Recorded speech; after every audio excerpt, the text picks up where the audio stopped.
Hello friends, welcome to arts info. मेरा नाम रीता चौधरी है। आशा करती हूँ आप सभी लोग स्वस्थ होंगे, अच्छे होंगे। ऐसे ही अपना और अपने परिवार वालों का ध्यान रखें, स्वस्थ रहे, अच्छे रहे, मस्त रहे। आज का video vaccination for kidney transplant patient के ऊपर है। मीन्स की किडनी ट्रांसप्लांट पेशेंट को कौन कौन से वैक्सीन लेने चाहिए। तो किडनी ट्रांसप्लांट पेशेंट को सबसे पहले फ्लू के लिए, मीन्स नॉर्मल फ्लू जो होता है, सर्दी जुकाम, इसके लिए किडनी ट्रांसप्लांट पेशेंट को इन्फ्लुएंजा वैक्सीन लेनी चाहिए, जो कि साल में इसकी 1 डोज लेनी होती है। दूसरी है हीमोफिलस इन्फ्लुएंजा टाइप बी। इसके लिए haemophilus influenza type B vaccine लेनी चाहिए, जो कि 1 से 3 डोज लेनी होती है साल में। इस प्रॉब्लम में होता क्या है, इन हीमोफिलस इन्फ्लुएंजा टाइप बी में ये ब्रेन को इफेक्ट करती है, जिसकी वजह से मेनिंजाइटिस, साइनोसाइटिस और अदर प्रॉब्लम हो जाती हैं। इसीलिए इसके वैक्सीन लेने की ज़रूरत होती है। इससे पहले मैं एक चीज़ और बताना चाहूँगी कि मेरे टेलीग्राम चैनल पे कुछ गलत वीडियो अपलोड हुए, जिसकी वजह से मुझे अपना टेलीग्राम चैनल का सभी मटेरियल डिलीट करना पड़ा। लेकिन धीरे धीरे मैं अपलोड कर रही हूँ, जो कि आपके आने वाले एग्ज़ाम और डायलिसिस से रिलेटेड हर चीज़ के लिए काफ़ी बेनिफिशियल रहेगा। तो अगर आप चाहें तो टेलीग्राम चैनल भी ज्वाइन कर सकते हैं, जिसका लिंक मैंने डिस्क्रिप्शन में दिया हुआ है। इंस्टाग्राम का भी लिंक मैंने डिस्क्रिप्शन में दिया हुआ है। साथ के साथ मेरे अभी तक जितने वीडियोज़ आए हैं, उनके मैक्सिमम वीडियोज़ के लिंक मैंने डिस्क्रिप्शन में दिए हुए हैं, जिन्हें आप ओपन करके मेरे पुराने वीडियोज़ को देख सकते हैं। नेक्स्ट वैक्सीन की बात करते हैं, हेपेटाइटिस ए। हेपेटाइटिस ए के बारे में देखिए, जहाँ हेपेटाइटिस वर्ड आता है समझ जाइए कि ये लिवर से रिलेटेड प्रॉब्लम हो गई है पेशेंट को। हेपेटाइटिस ए जो होता है वो कंटामिनेटेड वाटर से होता है, इसलिए नॉर्मल पेशेंट को भी, और चाहे वो किडनी पेशेंट हो या ना हो, ठीक है, मतलब नॉर्मल पेशेंट चाहे वो किडनी पेशेंट हो या ना हो, साथ के साथ किडनी पेशेंट है या अदर कोई पेशेंट है, उसको भी कंटामिनेटेड वाटर से बचना चाहिए, क्योंकि कंटामिनेटेड वाटर पीने से हेपेटाइटिस ए हो जाता है। थोड़ा बहुत है तो ये बिना दवाई के चला जाएगा, लेकिन अगर कंटिन्यू कंटामिनेटेड वाटर अगर आप पी रहे हैं तो ये बढ़ सकता है। इसलिए किडनी पेशेंट को हेपेटाइटिस ए की किडनी ट्रांसप्लांट पेशेंट को हेपेटाइटिस ए की वैक्सीन लेनी चाहिए, जो कि मार्केट में हेब्रिक्स और बेक्टा वैक्सीन के नाम से प्रचलित है, और इसकी साल में 2 डोज लेनी होती हैं।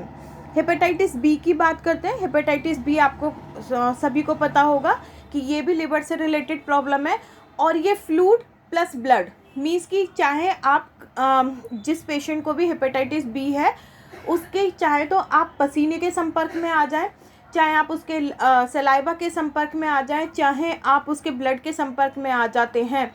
जैसे मानिए आपकी चट उखड़ रही है और उस पेशेंट का ब्लड या पसीना आपको लग जाता है, या आपने उस पेशेंट के कपड़े पहन लिए और आपको कहीं चोट लग रही है, तो आपको भी हेपेटाइटिस बी होने के चांसेस हो जाते हैं। इसीलिए किडनी ट्रांसप्लांट पेशेंट को हेपेटाइटिस बी के भी वैक्सीन लेने चाहिए, जिसकी 3 डोज लेनी होती है।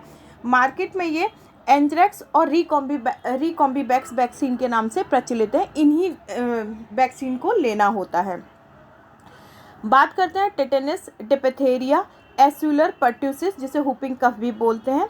इसके लिए क्या करना होता है, इसके लिए TDAP और TD वैक्सीन लेनी होती है। इसमें क्या होता है, फर्स्ट टाइम जब आप इसकी वैक्सीन ले लेते हैं तो उसके बाद 10 साल बाद इसकी बूस्टर डोज लेनी होती है।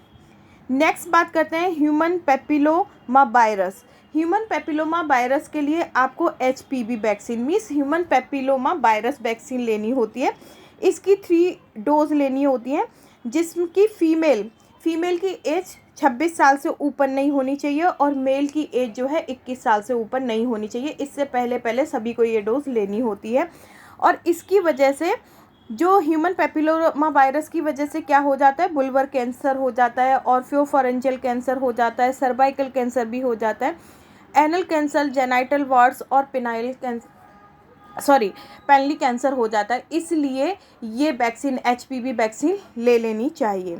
इसके बाद बात करते हैं मेनिंजाइटिस की बात करें तो मेनिंजोकोकस के नाम से भी इसे जानते हैं, और इसके लिए मेनिंजोकोकल वैक्सीन लेनी होती है, जो कि इसकी 1 से more dose according to doctor prescription ये नीड होती है। जनरली इसकी 1 डोज नीड होती है, लेकिन अगर प्रॉब्लम ज़्यादा है तो 1 से ज़्यादा डोज भी लेनी होती हैं। बात करते हैं निमोनिया की। निमोनिया के लिए न्यूमोकोकल वैक्सीन लेनी होती है, वो भी डॉक्टर की एडवाइस पे, क्योंकि अगर डॉक्टर को लगता है कि हाँ भाई पेशेंट को प्रॉब्लम है, तभी वो इसको रिकमेंड करेगा निमोनिया की वैक्सीन को, अदरवाइज़ नहीं रिकमेंड करेगा। देखिए, अगर ह्यूमन पेपिलोमा वायरस की बात करती हूँ, मैं यहाँ पर आती हूँ इस वाली डिजीज़ के ऊपर। वैसे तो ये 26 साल के अंदर अंदर ले लेनी चाहिए, लेकिन सम टाइम अगर नहीं लिया है और चांसेस होते हैं तब इसको डॉक्टर रिकमेंड कर देते हैं। लेकिन ये फीमेल में 26 साल से पहले पहले और मेल को ये 21 साल से पहले पहले लेनी चाहिए। Thank you. आज का वीडियो अगर आपको अच्छा लगे तो प्लीज़ लाइक करें, शेयर करें, कमेंट्स करो, चैनल को सब्सक्राइब करना ना भूलें। Thank you.